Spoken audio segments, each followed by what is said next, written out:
প্রিয় শিক্ষার্থী, আশা করি তোমরা সবাই ভালো আছো। আমিও ভালো আছি।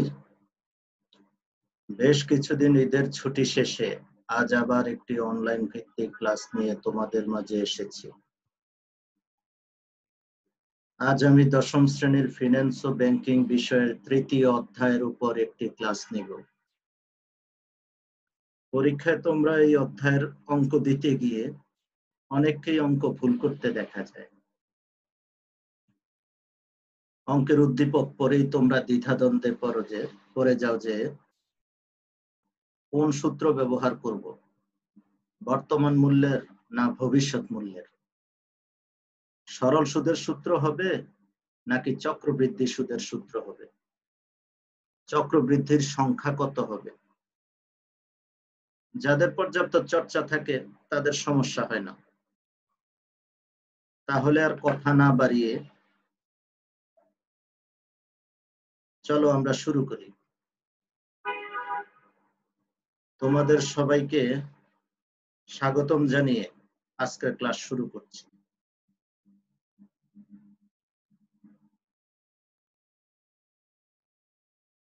আমি মোহাম্মদ আবুল কালাম আজাদ, সিনিয়র সহকারী শিক্ষক, Pallabi Majedul Islam model high school, Pallabi, Birpur, Dhaka 1216।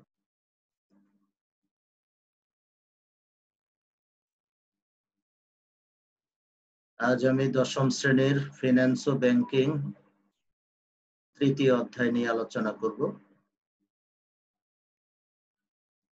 প্রিয় শিক্ষার্থীরা, তোমরা নিচের ছবিগুলো একটু লক্ষ্য করো।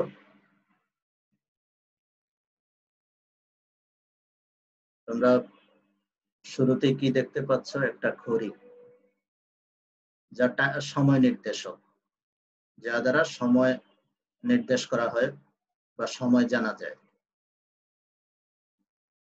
তারপর দেখো কতগুলো স্বর্ণের অলংকার দেখা যাচ্ছে।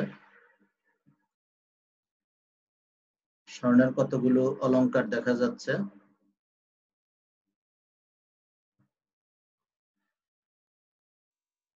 তাহলে স্বর্ণগুলোর নিচে দেখো দুইটা সময়ের দুইটা মূল্য দেওয়া আছে। যেমন 1998 সালে এক ভরি স্বর্ণের মূল্য ছিল 8,000 টাকা। সেটা 2020 সালে এসে একই পরিমাণ, অর্থাৎ এক ভরি স্বর্ণের মূল্য দাঁড়িয়েছে 60,000 টাকা। তাহলে আমরা কি বুঝতে পারলাম? 1998 সালে এক ভরি স্বর্ণের মূল্য ছিল মাত্র 8,000 টাকা। সময়ের পরিবর্তনের সাথে সাথে সাথে দেখো কয়েক বছর পরে এসে 2020 সালে ওই একই পরিমাণ স্বর্ণের মূল্য দাঁড়িয়েছে 60,000 টাকা। তাহলে আমরা কি বুঝলাম? সময়ের সাথে সাথে, অর্থাৎ সময়ের পরিবর্তনের সাথে সাথে যে কোনো জিনিসের মূল্য বৃদ্ধি পায়। অর্থাৎ সময়ের সাথে যে কোনো জিনিসের মূল্য বৃদ্ধির একটা সম্পর্ক জড়িত আছে। প্রিয় শিক্ষার্থীরা, তোমরা আরেকটি ছবি লক্ষ্য করো। 2000 সালে একটা ক্যাডবেরি চকলেট কেনা যেত 10 টাকায়, আর একই চকলেট 2020 সালে এসে এটি কিনতে হয় 30 টাকায়। তাহলে আমরা এখানেও বুঝতে পারলাম সময়ের সাথে সাথে এই জিনিসটির দামও বৃদ্ধি পেয়েছে। অর্থাৎ সময়ের সাথে মূল্য বৃদ্ধির, সময়ের পরিবর্তনের সাথে সাথে যে কোনো জিনিসের মূল্য বৃদ্ধির একটা সম্পর্ক জড়িত আছে। তাহলে প্রিয় শিক্ষার্থীরা, আমাদের আজকের পাঠের বিষয় অর্থের সময় মূল্য।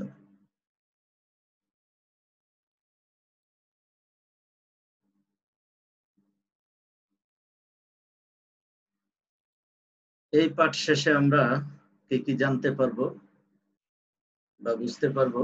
প্রিয় শিক্ষার্থী, একটু খেয়াল করো।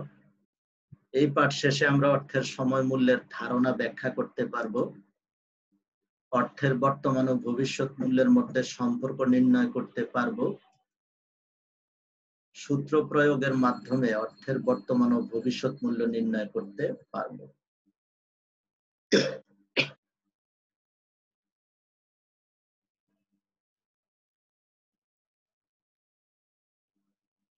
তাহলে প্রিয় শিক্ষার্থীরা, অর্থের সময় মূল্য বলতে কি বুঝি আমরা, সেখানে আমি একটু সংক্ষেপে তোমাদের সামনে উপস্থাপন করছি।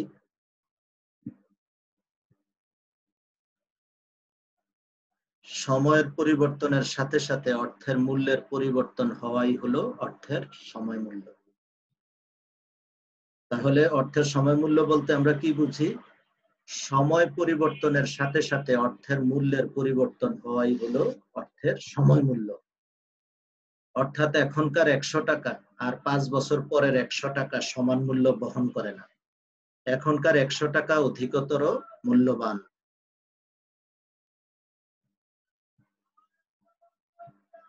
এটাই অর্থের সময় মূল্যের ধারণা। তাহলে আমরা কি বুঝলাম এখান থেকে প্রিয় শিক্ষার্থীরা? যে সময়ের পরিবর্তনের সাথে সাথে অর্থের মূল্য হ্রাস পায়। অর্থাৎ এখনকার 100 টাকা আর 1 বছর পরের বা 5 বছর পরের 100 টাকার সমান মূল্য বহন করে না। সময়ের পরিবর্তনের সাথে সাথে অর্থের মূল্য, এই 100 টাকার মূল্য হ্রাস পাবে। এখনকার 100 টাকাই অধিকতর মূল্যবান। যেমন প্রিয় শিক্ষার্থীরা, তোমাদেরকে একটি উদাহরণের মাধ্যমে আমি বোঝানোর চেষ্টা করছি। দেখো, যেমন তুমি তোমার একজন বন্ধুর কাছ থেকে, বা তোমার একজন বন্ধু তোমার কাছ থেকে 500 টাকা ধার নিল। সে যদি বলে যে তুমি কি টাকাটা এখন নিতে চাও না 1 বছর পরে নিতে চাও? তুমি অবশ্যই এই 500 টাকা এখনই নিতে চাইবে। কারণ 1 বছর পরের থেকে তুমি এখনই টাকাটা নেওয়ার ক্ষেত্রেই তুমি বেশি প্রাধান্য দিবে। এটাই অর্থের সময় মূল্যের ধারণা। অর্থের সময় মূল্যের মূল কারণ সুদের হার। অর্থের সময় মূল্যের মূল কারণ হচ্ছে সুদের হার। কারণ সময়ের পরিবর্তনের সাথে সাথে, বা এখন যদি তুমি কোনো টাকা বিনিয়োগ করো, ভবিষ্যতে এই টাকার পরিমাণ বৃদ্ধি পাবে। যেমন তুমি যদি এখন 100 টাকা বিনিয়োগ করো, তাহলে এর সাথে 10% সুদ যুক্ত হয়ে বা মুনাফা যুক্ত হয়ে 1 বছর পরে এর মূল্য দাঁড়াবে 110 টাকা। আসল 100 টাকা আর মুনাফা 10 টাকা যোগ হয়ে মোট এই 100 টাকার মূল্য দাঁড়াবে 110 টাকা। তাহলে অর্থের সময় মূল্যের মূল কারণ হচ্ছে সুদের হার। তাহলে প্রিয় শিক্ষার্থীরা, তোমাদেরকে এই পর্যায়ে আমি অর্থের ভবিষ্যৎ মূল্য কিভাবে নির্ণয় করতে হয় সেটি দেখাবো। দেখো, একটি প্রশ্ন দেওয়া আছে, শতকরা 10% হারে বর্তমানে 1000 টাকার 5 বছর পরের ভবিষ্যৎ মূল্য কত হবে? তাহলে দেখো, তোমরা প্রথমে যে জিনিসটা খেয়াল করবা, যেটা বর্তমান মূল্যের সূত্র হবে না ভবিষ্যৎ মূল্যের সূত্র হবে। এখানে অবশ্য পরিষ্কার বলাই আছে পরে ভবিষ্যৎ মূল্য কত হবে। তাহলে এখানে আর দ্বিধাদ্বন্দ্বের কিছু নেই, এটা ভবিষ্যৎ মূল্যের সূত্র হবে, বোঝাই যাচ্ছে। তারপরে তোমরা যে খেয়াল করবা, যেটা কি সরল সুদের সূত্র হবে না চক্রবৃদ্ধি সুদের সূত্র হবে। প্রিয় শিক্ষার্থীরা, তোমরা এখানে দেখতে পাচ্ছ চক্রবৃদ্ধির কোনো কথা এখানে বলা নেই। অথবা সরল সুদ সাধারণত 1 বছরের জন্য হয়ে থাকে, আর চক্রবৃদ্ধি সুদ সাধারণত মাসিক, অর্ধবার্ষিক, ত্রৈমাসিক এভাবে উল্লেখ থাকে। তো এখানে মাসিক, ত্রৈমাসিক, অর্ধবার্ষিক এরকম কোনো কিছুই বলা নাই। তাহলে আমরা সহজেই বুঝতে পারতেছি এটা হবে অর্থের ভবিষ্যৎ মূল্যের সরল সুদের সূত্র। তাহলে আর আমরা অর্থের ভবিষ্যৎ মূল্যের সরল সুদের সূত্রটা আমরা জানি যে FV = PV × 1 + I⁴ n। এখানে পিভি মানে হলো প্রেজেন্ট ভ্যালু অর্থাৎ বর্তমান মূল্য। দেখো দেওয়া আছে 1000 টাকা। তারপর সুদের হার অর্থাৎ রেট অফ ইন্টারেস্ট দেওয়া আছে 10%। এটাকে ভাঙাইলে হয় 0.10, অর্থাৎ 10কে 100 দ্বারা ভাগ করলে হয় 0.10। মেয়াদকাল অর্থাৎ এন দেওয়া আছে 5 বছর। তাহলে আমাদের বের করতে হবে ভবিষ্যৎ মূল্য অর্থাৎ এফভি, ফিউচার ভ্যালু কত। তাহলে দেখো আমরা পিভি বা প্রেজেন্ট ভ্যালু পেলাম কত, 1000 টাকা, ইন্টু সূত্রের 1 প্লাস আই 0.10, তারপর two the power N, N এর মান পেলাম 5 বছর। তাহলে 1 প্লাস 0.10 যোগ করলে হয় 1.10। এটাকে to the power 5 whole to the power 5 করলে হয় 1.6105।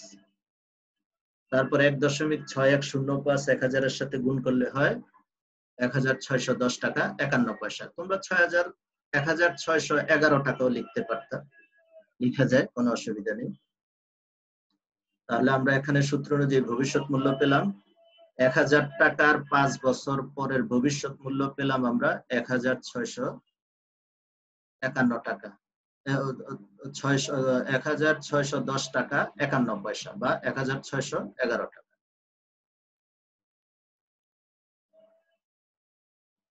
এবার প্রিয় শিক্ষার্থীরা, চক্রবৃদ্ধিকরণের মাধ্যমে কিভাবে ভবিষ্যৎ মূল্য নির্ণয় করা হয় আমি তোমাদের এখন সেটা দেখাবো। প্রিয় শিক্ষার্থীরা দেখো, এখানে যে প্রশ্নটা দেওয়া আছে 10% মাসিক চক্রবৃদ্ধিতে 50,000 টাকা এখন ব্যাংকে জমা রাখা হলো, 10 বছর পর কত টাকা পাওয়া যাবে। তাহলে 10 বছর পর কত টাকা পাওয়া যাবে, তাহলে এখানেও পরিষ্কার বোঝা যাচ্ছে যে এটা 10 বছর পর কত টাকা পাওয়া যাবে, তার মানে এটা অর্থের ভবিষ্যৎ মূল্য নির্ণয় করতে হবে। তারপর এখানে কোন সূত্র হবে দেখো, এখানে বলাই আছে মাসিক চক্রবৃদ্ধি, তার মানে এটা হবে অর্থের ভবিষ্যৎ মূল্যের চক্রবৃদ্ধির সূত্র। সেই সূত্রটা হলো আমরা জানি, দেখো এফভি সমান সমান PV into 1 plus I divided by M to the power N into M. এখানে পিভি অর্থাৎ প্রেজেন্ট ভ্যালু অর্থাৎ বর্তমান মূল্য কত, 50,000 টাকা। তারপর সুদের হার অর্থাৎ যেটাকে আই দ্বারা প্রকাশ করা হয়, রেট অফ ইন্টারেস্ট 10%, যাকে ভাঙাইলে অর্থাৎ 10কে 100 দ্বারা ভাগ করলে হয় 0.10। মেয়াদকাল যাকে এন দ্বারা প্রকাশ করা হয়, বিনিয়োগের মেয়াদকাল হলো 10 বছর। আর বছরের চক্রবৃদ্ধির সংখ্যা যাকে এম দ্বারা প্রকাশ করা হয়, সেটা হচ্ছে যেহেতু মাসিক চক্রবৃদ্ধি, তাহলে আমরা জানি 1 বছর মানে হলো 12 মাস। তাহলে মাসিক চক্রবৃদ্ধি, প্রতি মাস শেষেই চক্রবৃদ্ধি সুদ দিবে ব্যাংক। তাহলে চক্রবৃদ্ধির সংখ্যা হবে কত, 12, যেহেতু 12 মাসে 1 বছর। তাহলে আমাদের নির্ণয় করতে হবে ভবিষ্যৎ মূল্য অর্থাৎ এফভি সমান কত। তাহলে সূত্রটা প্রথমে লিখবা, লেখার পরে পিভির মান দেওয়া আছে 50,000, তারপরে ইন্টু সূত্রের 1 প্লাস আই দেওয়া আছে 0.10, ডিভাইডেড বাই এম সমান সমান দেওয়া আছে 12, তারপর টু দি পাওয়ার এন এর মান 10, এম এর মান 12। তারপর এবার তোমরা প্রথমে প্রথম বন্ধনীটার কাজ করবা, অর্থাৎ 0.10কে 12 দ্বারা ভাগ করে ভাগফলের সাথে 1 যোগ করবা, করলে পাওয়া যায় 1.0083। টু দি পাওয়ার 10 আর 12কে গুণ করলে হয় 120। তারপর এবার 50,000 এর সাথে 1.0083কে হোল টু দি পাওয়ার 120 করলে হয় 2.70704।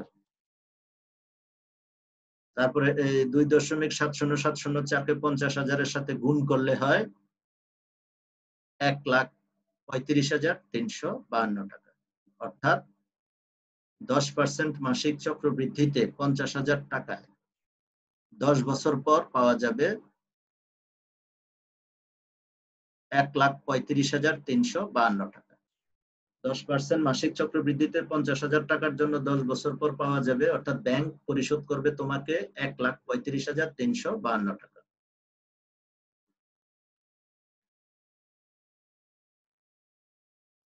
প্রিয় শিক্ষার্থীরা, এবার দেখো সূত্রের মাধ্যমে কিভাবে অর্থের বর্তমান মূল্য নির্ণয় করা হয়। তাহলে প্রশ্নটি খেয়াল করো, সুদের হার 10% হলে 5 বছর পরের 5,000 টাকার বর্তমান মূল্য কত? তাহলে বলাই আছে 5,000 টাকার বর্তমান মূল্য কত, তাহলে আমাদের অর্থের বর্তমান মূল্য বের করতে হবে। তারপর এরপরে আমরা খেয়াল করব যে এটি কোন সূত্রে হবে, সরল সুদের সূত্র হবে না চক্রবৃদ্ধি সুদের সূত্র হবে। বলছে সুদের হার 10%, এখানে চক্রবৃদ্ধি অথবা মাসিক, অর্ধবার্ষিক, ত্রৈমাসিক এসব কোনো কিছুই বলা নাই, তাহলে বুঝাই যাচ্ছে এটা সরল সুদে হবে। তাহলে অর্থের বর্তমান মূল্যের সরল সুদের সূত্রটা আমরা জানি কি, PV = FV divided by 1 + I to the power n। প্রিয় শিক্ষার্থীরা, এখানে যে স্ল্যাশটি ব্যবহার করা হয়েছে এটা দ্বারা ভাগ বোঝানো হয়েছে। তোমরা যখন খাতায় করবা তখন FVটা উপরে লিখে তারপর টান দিয়ে নিচে 1 + I to the power n লিখবা। তাহলে এখানে তোমার 5 বছর পরে 5,000 টাকার বর্তমান মূল্য কত, তাহলে এখানে ভবিষ্যৎ মূল্য অর্থাৎ FV ফিউচার ভ্যালু দেওয়া আছে 5,000 টাকা, সুদের হার দেওয়া আছে, রেট অফ ইন্টারেস্ট অর্থাৎ যেটাকে আই দ্বারা প্রকাশ করা হয় তা দেওয়া আছে 10%, যাকে ভাঙাইলে হয় 0.10। তারপর মেয়াদকাল দেওয়া আছে 5 বছর। তাহলে আমাদেরকে বের করতে হবে বর্তমান মূল্য কত। তাহলে প্রথমে সূত্রটা লিখবা, তারপর সূত্রের মান বসাইবে যে FV 5,000, তারপর ডিভাইডেড বাই 1 প্লাস সূত্রের 1 প্লাস আই এর মান তো দেওয়া আছে 0.10 টু দি পাওয়ার n এর মান দেওয়া আছে 5। তাহলে 1.10 সাথে 1 যোগ করলে হয় 1.10, এটার হোল টু দি পাওয়ার 5 করলে হয় তোমার 1.6105। এটা 5,000 এর সাথে গুণ করলে হয় 3,104 টাকা 62 পয়সা। তোমরা 3,105 টাকাও লিখতে পারো, কোনো অসুবিধা নেই। তাহলে 5 বছর পরের 5,000 টাকার বর্তমান মূল্য কত? 3,105 টাকা বা 3,104 টাকা 62 পয়সা। তাহলে আমরা কি বুঝলাম? 5 বছর পরের 5,000 টাকা আর এখনকার 3,104 টাকা 62 পয়সা একই মূল্যমান। অর্থাৎ 5 বছর পরের 5,000 টাকা আর এখনকার 3,104 টাকা একই মান, একই কথা।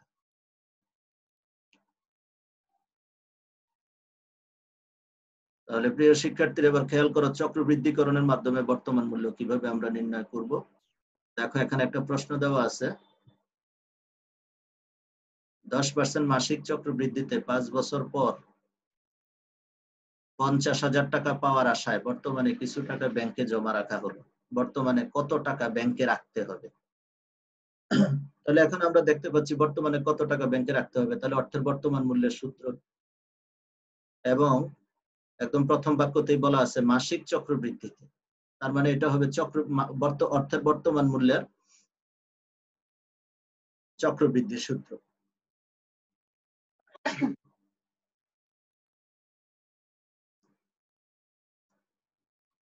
তাহলে মাসিক চক্রবৃদ্ধির অর্থের বর্তমান মূল্যের মাসিক চক্রবৃদ্ধির সূত্রটা হবে PV = FB divided by 1 + I divided by M to the power n * M। তাহলে এখানে দেওয়া আছে FV অর্থাৎ ফিউচার ভ্যালু বা ভবিষ্যৎ মূল্য আছে 50,000 টাকা, সুদের হার দেওয়া আছে 10%, যাকে বাঙালি হয় 0.10। মেয়াদকাল দেওয়া আছে, বিনিয়োগের মেয়াদকাল দেওয়া আছে 5 বছর। তারপর চক্রবৃদ্ধির সংখ্যা, যেহেতু মাসিক চক্রবৃদ্ধি বলছে, বছর হইলো 12 মাসে, তাহলে যেহেতু প্রতি মাস শেষে চক্রবৃদ্ধি সুদ দিবে উক্ত ব্যাংকটা, তাহলে এখানে চক্রবৃদ্ধির সংখ্যা হবে 12। তাহলে আমাদেরকে বের করতে, অর্থাৎ m সমান সমান 12, তাহলে বর্তমান মূল্য কত এটা আমাদের এখন নির্ণয় করতে হবে। তাহলে প্রথমে সূত্রটা লিখবা, তারপর সূত্রের মান বসাবে যে 50,000, তারপর ডিভাইডেড বাই, অর্থাৎ দাগ দিয়ে নিচে লিখবা সূত্রের 1 প্লাস আই এর মান 0.10 ডিভাইডেড বাই m এর মান আছে 12 টু দি পাওয়ার n এর মান 5, m এর মান 12। তারপর তোমরা দশমিক প্রথমে ফার্স্ট ব্র্যাকেটের কাজটা করবা, তাহলে 0.10 কে 12 দ্বারা ভাগ করে তার সাথে 1 যোগ করবা, করে একবারও করা যায়। তাহলে তোমরা হোল টু দি পাওয়ার সাইনটা চেপে তোমার 60 লিখে ইকুয়াল চাপলে আসবে তোমার 1.645308,9।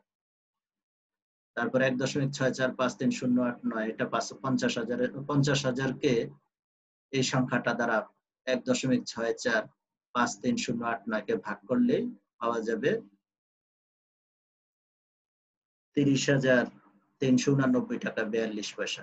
এখানে তোমার 30,389 টাকা লিখলেও হয়, কারণ 50 পয়সার কম হলে পয়সা ধরার দরকার নেই। আর যদি দশমিকের পরে 50 পয়সা বা তার বেশি হয়, তাহলে 1 টাকা বাড়িয়ে ধরা যায়। তাহলে প্রিয় শিক্ষার্থীরা, এবার আমি তোমাদেরকে ছোট ছোট কিছু প্রশ্নের মাধ্যমে মূল্যায়ন করতে চাই। তোমরা এই প্রশ্নগুলোর উত্তর এতক্ষণে নিশ্চয়ই এই প্রশ্নগুলোর উত্তর তোমরা পারার কথা, যদি তোমরা ক্লাসটি এতক্ষণ মনোযোগ দিয়ে শুনে থাকো। কারণ এই প্রশ্নগুলোর ব্যাপারে আমাদের আলোচনা, এতক্ষণ যে আলোচনা করলাম তার মধ্যে তোমরা এগুলোর উত্তর খুঁজে পাবে। 1 নম্বর প্রশ্নটা হচ্ছে অর্থের সময় মূল্যের মূল কারণ কি?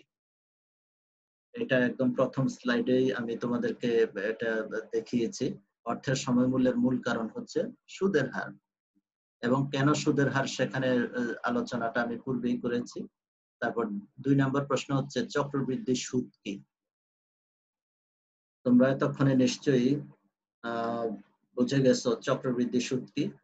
অর্থাৎ চক্রবৃদ্ধি সুদটা হচ্ছে, তারপরও আমি তোমাদের সুবিধার্থে আবারও একটু আলোচনা করতেছি। চক্রবৃদ্ধি সুদ হচ্ছে সুদ আসলের উপর যে প্রক্রিয়ায় সুদ আসলের উপরে সুদ ধার্য করা হয়, সেই প্রক্রিয়াটি হচ্ছে চক্রবৃদ্ধি সুদ।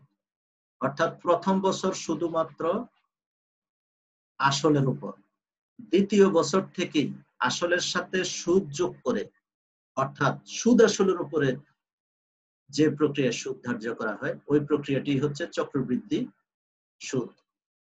তারপর 3 নম্বর প্রশ্ন হচ্ছে বাট্টাকরণ প্রক্রিয়ায় অর্থের কোন মূল্যকে ভাগ করা হয়?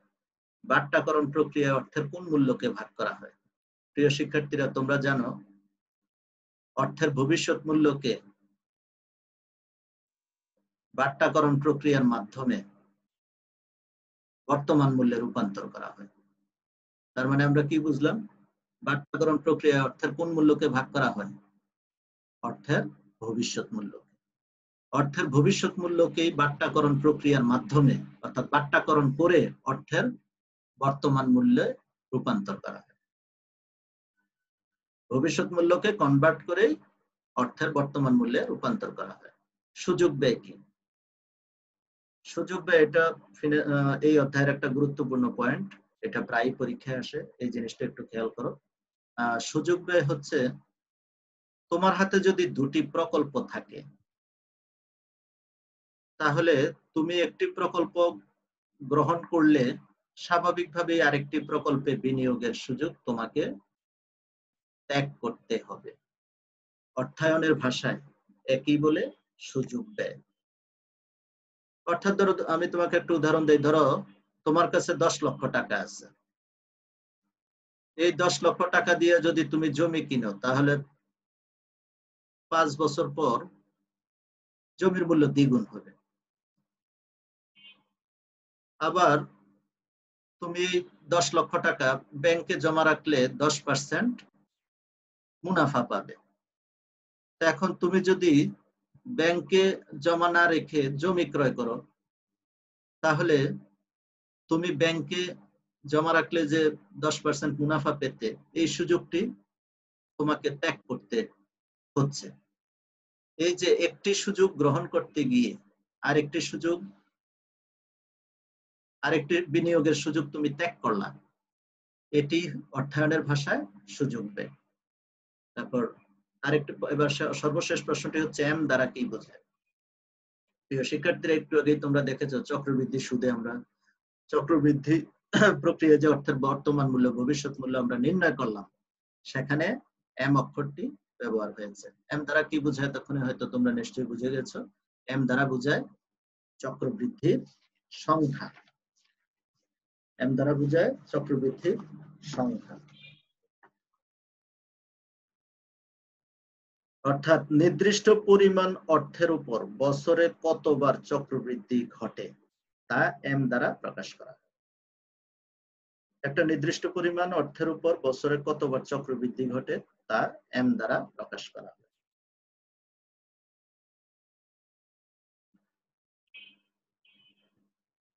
তাহলে প্রিয় শিক্ষার্থীরা, তোমরা ঝটপট বাড়ির কাজটি লিখে নাও। আমি তোমাদেরকে এখানে ছোট ছোট দুটি অঙ্ক দিয়েছি। একটি তোমরা দেখো, একটি প্রশ্ন আছে 10% মাসিক চক্রবৃদ্ধিতে 1 লাখ টাকা এখন ব্যাংকে জমা রাখা হলো, 12 বছর পর কত টাকা পাওয়া যাবে। তাহলে প্রিয় শিক্ষার্থীরা, তোমরা দেখতেই পাচ্ছ 12 বছর পর কত টাকা পাওয়া যাবে। তাহলে খুব সহজেই বোঝা যাচ্ছে যেটি হবে অর্থের ভবিষ্যৎ মূল্যের সূত্র এবং চক্রবৃদ্ধির সূত্র, কারণ এখানে মাসিক চক্রবৃদ্ধি বলা আছে। তারপরে প্রশ্নটি খেয়াল করো, 12% ত্রৈমাসিক চক্রবৃদ্ধিতে 10 বছর পর 10 লাখ টাকা পাওয়ার আশায় বর্তমানে কিছু টাকা ব্যাংকে জমা রাখতে হবে। বর্তমানে কত টাকা জমা রাখতে হবে? তাহলে বলা হয়েছে বর্তমানে কত টাকা ব্যাংকে জমা রাখতে হবে, তাহলে বোঝা যাচ্ছে যে এটা অর্থের বর্তমান মূল্যের সূত্র হবে। এবং প্রথম বাক্যে বলা আছে ত্রৈমাসিক চক্রবৃদ্ধিতে, তার মানে এটা হবে অর্থের বর্তমান মূল্যের চক্রবৃদ্ধির সূত্র।